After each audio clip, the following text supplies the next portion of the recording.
You've heard me speak many times of Dr. Howard Hendricks, and I want to put up on the board an illustration of how this law of equipping really works.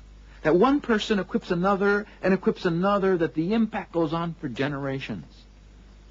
But let's start.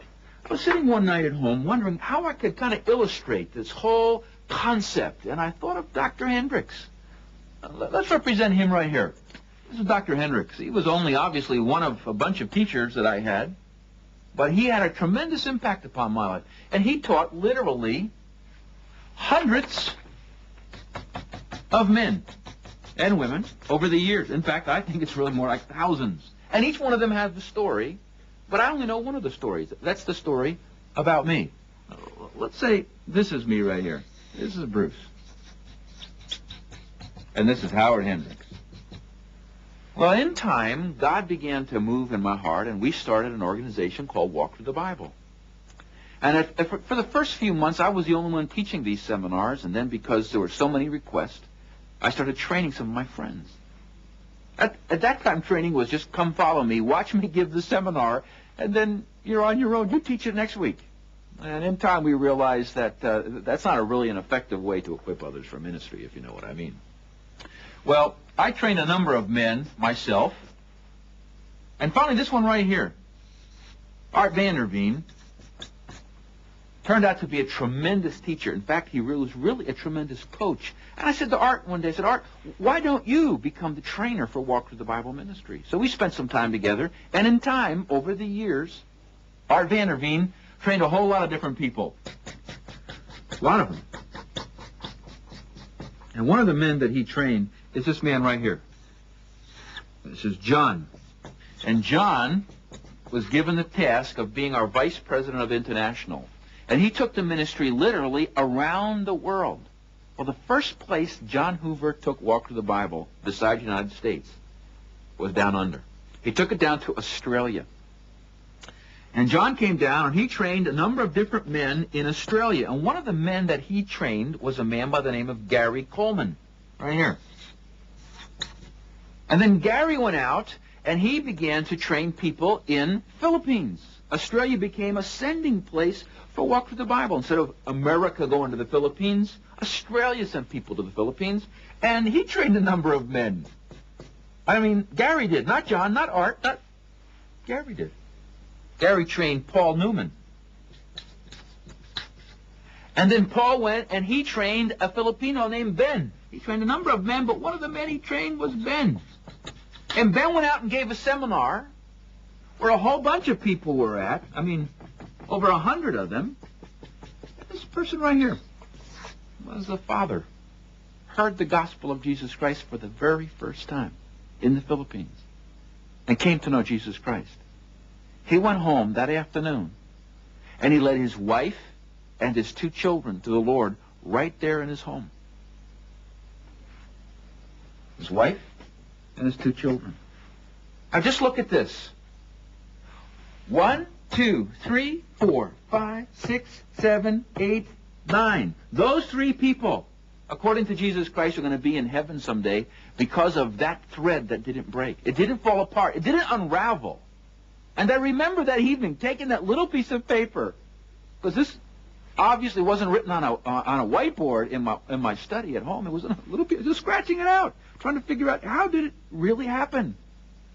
I remember taking a little piece of paper and almost running upstairs and showing it to my wife, Darlene, and said, "Sweetheart, look at this piece of paper." I mean, can you imagine when Dr. Hendricks hits glory and sees all these people? Because all these people have been impacted by the faithfulness that he's had all these years. And in reality, there's something like this triangle that goes on and on for every one of these people, isn't it? If they've been faithful. And all these teachers. And all these teachers. Can you imagine Hendricks when he tops glory? And she said to me, you know, that is really something. That's really a wonderful story. But I think if Dr. Hendricks was here, he might draw this a little differently. Because the only reason I am standing before you tonight is that there was a teacher that God brought into my life.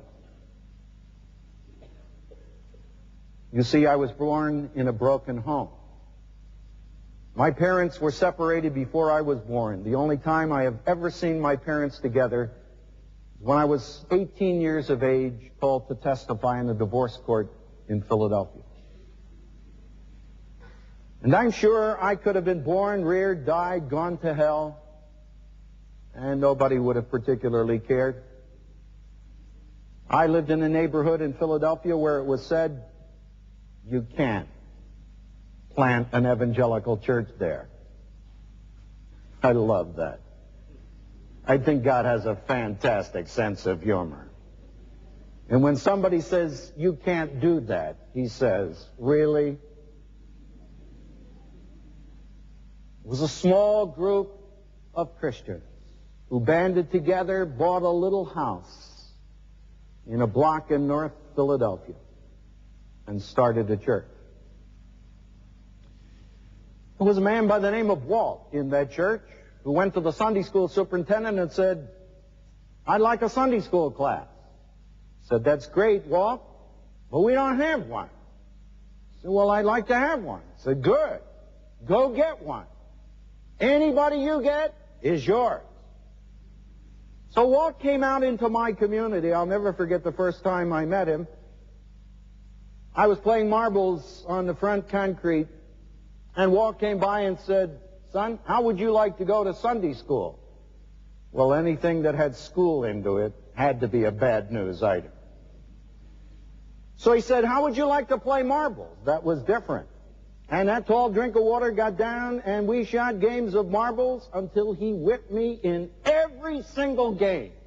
Lost my marbles early in life. And when that guy got through, I didn't care where he was going. That's where I wanted to go. For your information, Walt picked up 13 of us boys in that community, 9 of us from broken homes. I always remember Walt's classes because he would cross his legs. He wore a size 14 shoe. You ever see one of those? Never had a discipline problem. We used to think of what that thing would do if it ever got loose.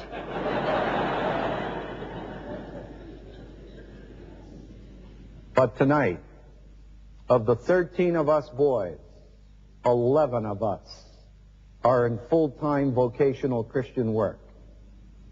And Walt never went beyond 6th grade. In fact, I can't tell you very much of what Walt ever said, but I can tell you everything about it. Because he loved me for Christ's sake.